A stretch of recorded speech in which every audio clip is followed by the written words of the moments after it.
हमको क्वेश्चन दिया है so that the asymptotes of the cubic, ये जो क्यूबिक का इक्वेशन है, cut the curve in 3 points. ये जो कर्व का इक्वेशन है इसको सॉल्व करके जो एसिम्प्टोट मिलेगा वो क्या, इस कर्व को 3 पॉइंट पे कट करेंगे और वो point which lies on the straight line x minus Y plus 1 equal to 0।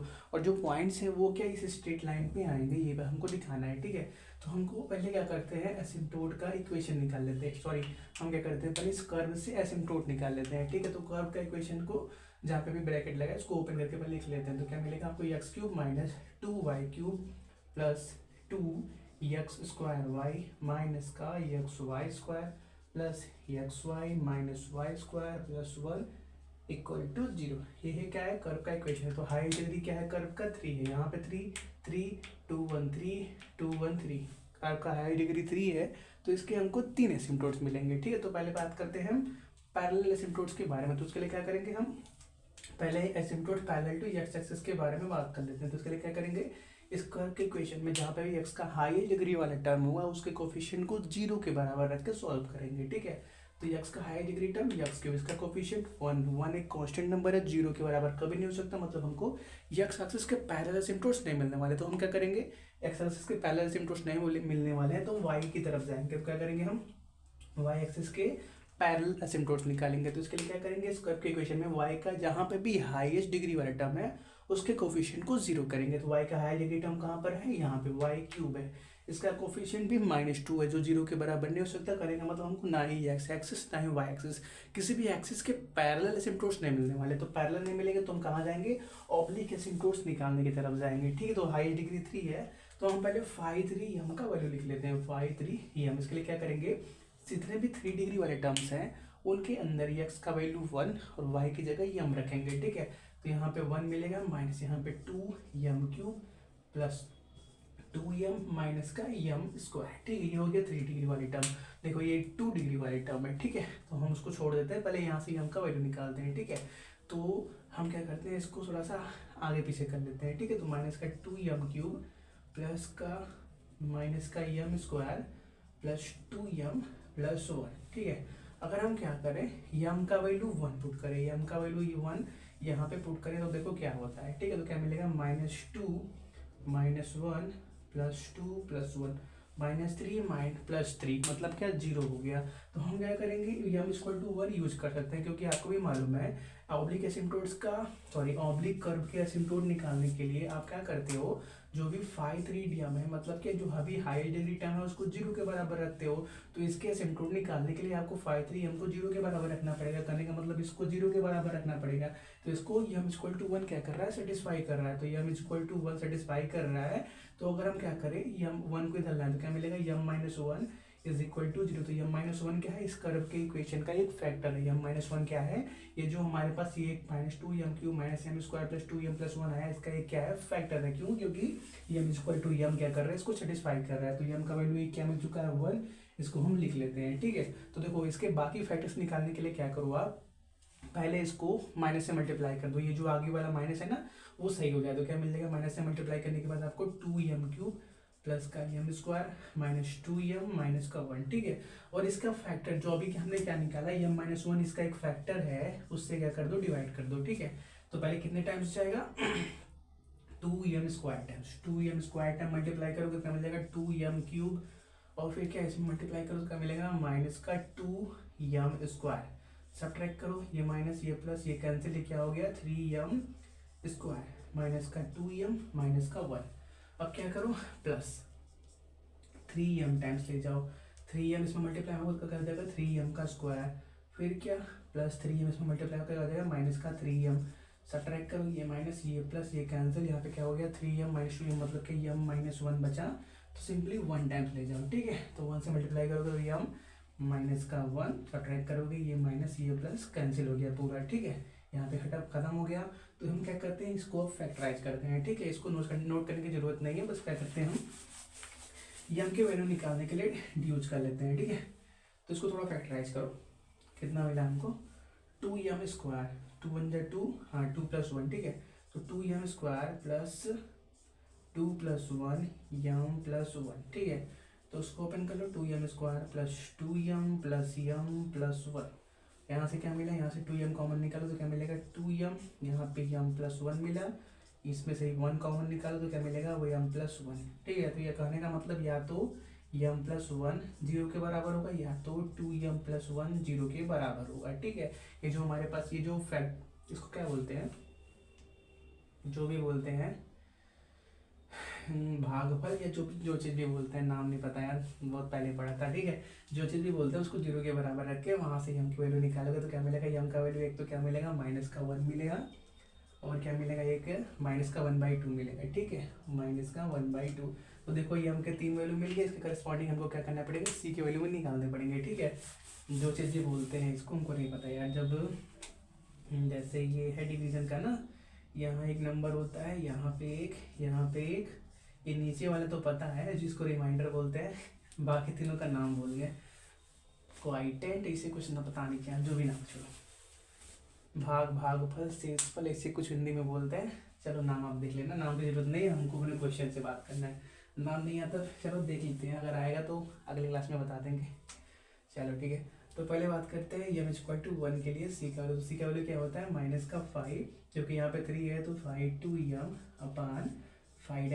5/3m। ठीक है, तो देखो यार 2d की वाली टर्म्स हमने निकाले नहीं है, तो उसके लिए उसको क्या करता है निकाल लेते हैं। तो 2d की वाली टर्म कौन कौन से हैं ये है और ये है। ठीक है, तो 5/2m कितने के बराबर मिलेगा आपको, यहाँ पे x का वैल्यू 1, y की जगह m रखोगे तो m माइनस का m²। ठीक है, तो चलो यहाँ पे रखो, माइनस बाहर है m-m², और नीचे क्या है 3d वाला, जो 3d की वाले टर्म है उसको एक बार डिफरेंशिएट करना। लेकिन देखो एक बात नोट करो, यहाँ पे वही वैल्यू आप यूज करोगे जो ओरिजिनल क्वेश्चन से मिला है। कहने का मतलब हमने क्या किया, डिवाइड करने के लिए इसको पहले माइनस से मल्टीप्लाई करके एक नया इक्वेशन बना लिया था, जिसके अंदर ये प्लस में, ये प्लस में, ये माइनस में, ये माइनस में। ओवरऑल उसके रिजल्ट पे तो फर्क नहीं पड़ता, लेकिन देख जब भी आप सी का वैल्यू निकालते हो तो सी के लिए क्या करो, इस वैल्यू को पुट करने के लिए ओरिजिनल क्वेश्चन को यूज करो। ठीक है, ओरिजिनल क्या था 5/3m, ये था। ठीक है, तो हम ये था या फिर यही बोल दो, हमने अरेंज किया हुआ है, इसके अंदर माइनस मल्टीप्लाई नहीं किया हुआ है, तो इसको ही डिफ्रेंशिएट करना। ठीक है, ये रूल होता है। ठीक है, तो इसको एक बार डिफ्रेंशिएट करोगे तो यहाँ पे क्या मिलेगा, 3×2 = 6, माइनस का 6m², और यहाँ पे माइनस का 2m, और यहाँ पे प्लस का 2। चलो पहले m की जगह 1 रखना है। ठीक है, तो क्या मिलेगा आपको 1 माइनस का 1² मतलब क्या 1, तो 1 - 1 मतलब क्या 0, या m=1 के लिए ऊपर 0 मिल गया, नीचे कुछ भी आए फर्क नहीं पड़ने वाला है, c तो क्या आएगा 0 ही आएगा। ठीक है, तो क्या मिलेगा आपको m=1 के लिए c क्या आ गया 0 के बराबर। तो ऑब्लिक असिम्प्टोट का इक्वेशन y=mx+c में पुट करो तो y=m का वैल्यू 1 और c का वैल्यू 0, तो क्या मिल गया y=x मिल गया। ठीक है, पहला हमको असिम्प्टोट मिला y=x। ठीक है, अब बात करते हैं m=-1 के लिए। ठीक है, देखो यहाँ पे -1 रखना पड़ेगा, हटा देते हैं पहले इसको। अब -1 रखना है। ठीक है, तो देखो यहाँ पे रखो, माइनस बाहर एक है, यहाँ पे -1, -1 का स्क्वायर मतलब क्या 1 ही आने वाला है। नीचे कितना मिलेगा, -1 रखोगे तो -1 का स्क्वायर 1 ही आएगा, तो -6 ही मिलेगा यहाँ पे। और यहाँ पे माइनस का 2m है तो क्या हो जाएगा +2 हो जाएगा, +2 और एक्स्ट्रा यहाँ पे है ये। ठीक है, तो ऊपर क्या मिला, ऊपर मिला -2, यहाँ मल्टीप्लाई होकर क्या हो जाएगा 2 हो जाएगा, नीचे क्या मिला 4 और क्या -6 मतलब क्या -2 मिला। मतलब यहाँ से c क्या मिला -1 मिला। ठीक है, तो y=mx+c के अंदर पुट करो तो y=-x -1 ये मिल गया हमको दूसरा सिम्प्टोट y=-x -1। अब क्या करते हैं m=-1/2 के लिए c की बात करते हैं। ठीक है, कंटिन्यू करते हैं। तो अब बात करते हैं m=-1/2 के लिए c का वैल्यू। ठीक है, तो देखो हमने अभी सॉल्व किया था तो थोड़ा सा गलत वैल्यू आ गया था। ठीक है, तो क्या कर दिया उस पोर्शन को हटा दिया। ठीक है, तो अगर आपने पिछला वाला m=1 तक का नोट नहीं किया हो थोड़ा बैक जाके नोट कर लेना। ठीक है, तो c का वैल्यू क्या मिलेगा, गलती तो सबसे होती है। ठीक है, तो क्या मिलेगा -1/2 -1/2 का स्क्वायर 1/4 -1/2 का स्क्वायर 1/4, लेकिन यहाँ पे एक माइनस है। ठीक है, और क्या -6 m² मतलब क्या 1/4 और माइनस का 2m, तो m/2 m की जगह -1/2 तो 2/2 मतलब क्या +1 मिलेगा आपको, +2 तो यहाँ पे है मतलब ये क्या हो गया 3 हो गया। और फिर क्या यहाँ पे से 4 3 = 12 मतलब क्या 6/4 मिला, यहाँ पे 6/4। ऊपर कितना मिलेगा -3/4, यहाँ एक माइनस है तो क्या हो जाएगा सिंपली 3/4 और 6/4, तो 4 और 6, ठीक है। 4 4 3 2 जा, तो क्या मिल गया, सी का वैल्यू आपको 1/2 मिल गया। तो y equal to M X plus C की जगह पुट करो तो एम की जगह -1/2, एक्स सी की जगह 1/2, तो सिंपली इसको मल्टीप्लाई कर दो तो क्या मिल जाएगा 2y plus x -1 equal to 0। सभी को क्या कर दिया, लेफ्ट में ला दिया, ठीक है। वैसे इनको भी लेफ्ट में लाओ तो y minus X equal to 0 और y plus X plus 1 equal to 0, ठीक है। तो क्या करते हैं, सभी एसिम्प्टोट्स को मल्टीप्लाई करते हैं, ठीक है। तो चलो नोट करो पहले, हो गया। चलो तो अब क्या करते हैं, the combined equation of asymptotes निकालते हैं। Combined equation of asymptotes will be, कितना होगा, सभी एसिम्प्टोट्स को मल्टीप्लाई करके जो मिलेगा उसी के ही बराबर होगा, ठीक है। तो देखो पहले क्या मल्टीप्लाई करना है हमको, y माइनस एक्स, तो y माइनस एक्स के साथ क्या मल्टीप्लाई में जाएगा, y प्लस एक्स प्लस 1, फिर क्या, ये भी है 2y plus X minus 1 equal to 0, ठीक है। तो अब क्या करते हैं, गुणा, तो पहले क्या मिलेगा, Y square plus X Y minus का वाई, सॉरी प्लस वाई, फिर क्या मिलेगा minus X Y minus X square minus का एक्स, तो plus X Y minus X Y, ये क्या हो गया, हट गया। फिर क्या मल्टीप्लाई करना है इसके अंदर, 2y प्लस एक्स माइनस 1, और सभी तो 0 के बराबर है ही, ठीक है। तो पहले वाई स्क्वायर को मल्टीप्लाई करा जाए, इसके अंदर इसके अंदर, ठीक है। तो वाई स्क्वायर मल्टीप्लाई करो तो क्या मिलेगा, 2y³ plus X Y square minus Y square, वाई को मल्टीप्लाई करो प्लस 2y स्क्वायर, फिर क्या plus X Y minus Y minus X square minus 2x square Y minus का x³, फिर क्या प्लस एक्स स्क्वायर, ठीक है। अब माइनस को यहाँ मल्टीप्लाई करो, इसको अंदर मल्टीप्लाई करो, तो माइनस 2xy माइनस का एक्स स्क्वायर, फिर क्या प्लस एक्स, ठीक है। सभी क्या 0 के बराबर है। तो कुछ चीज़ें कटेंगी, देखो जैसे यहाँ पे minus X square plus x square, और ये नहीं कटेगा, y³ अकेला है ना, हाँ, एक्स वाई स्क्वायर अकेला है, माइनस वाई स्क्वायर और प्लस 2y स्क्वायर, मतलब क्या वाई स्क्वायर बचेगा प्लस के साथ, और फिर क्या एक्स वाई यहाँ पे और माइनस 2xy, तो सिंपली क्या बचेगा, यहाँ पे ये प्लस साइन के साथ है तो माइनस का xy बचेगा, और माइनस y कहीं पे नहीं है, एक्स स्क्वायर वाई नहीं है, x³ नहीं है, मतलब बस इतना ही हो गया, ठीक है। तो देखो एक बात नोट करो, ये क्या है, एसिम्प्टोट्स का कंबाइंड इक्वेशन है, इसका हाईएस्ट डिग्री कितना है, 3 है, 3 3 3 3, हाईएस्ट डिग्री 3 है। तो एक बात नोट करो, रूल ये बोलता है कि कोई भी एसिम्प्टोट, कोई भी अकेला एसिम्प्टोट अपने कर्व को कितनी बार कट करेगा, n-2 बार कट करेगा। जहाँ n कहाँ से मिलेगा, कंबाइंड इक्वेशन को देख के, कंबाइंड इक्वेशन को देख, कंबाइंड एसिम्प्टोट्स का इक्वेशन को देखो, जो भी हाई डिग्री टर्म होगा वही क्या होगा, n का वैल्यू देगा, ठीक है।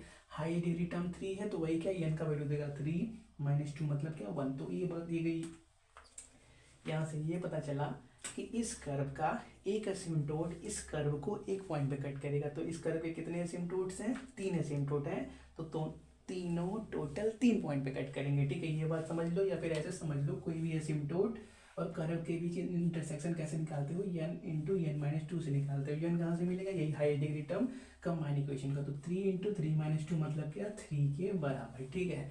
तो ऐसे समझ लो कि एक कर्व एक पॉइंट पे कट करता है तो 3 पॉइंट पे कट करेंगे, या सिंपली फॉर्मूले से समझ लो, ठीक है। तो आप लिख लेना, since one asymptote of the curve cut the curve in one point, therefore the all 3 asymptotes of the curve cut the curve in 3 different points, ठीक है। तो देखो अब हमको ये बात दिखाना है कि ये जो पॉइंट्स है वो इसी लाइन के ऊपर आते हैं, ठीक है। हमने ये प्रूफ कर दिया है कि जो कर्व है और एसिम्प्टोट के बीच में 3 पॉइंट का इंटरसेक्शन हो रहा है, मतलब 3 पॉइंट पे काट रहा है एसिम्प्टोट अपने कर्व को, ठीक है। अब बात करते हैं इस लाइन के इक्वेशन के बारे में, ठीक है। पहले नोट करो, चलो तो अब क्या करते हैं, पहला इक्वेशन कोई नहीं बना, दूसरा भी नहीं बना, तो बना दो इसको इक्वेशन नंबर 1, ये जो कर्व का इक्वेशन है, और ये जो एसिम्प्टोट का इक्वेशन है इसको बना दो इक्वेशन नंबर 2, ठीक है। अब क्या करो, पहले और दूसरे को क्या कर दो, ऐड कर दो, ठीक है।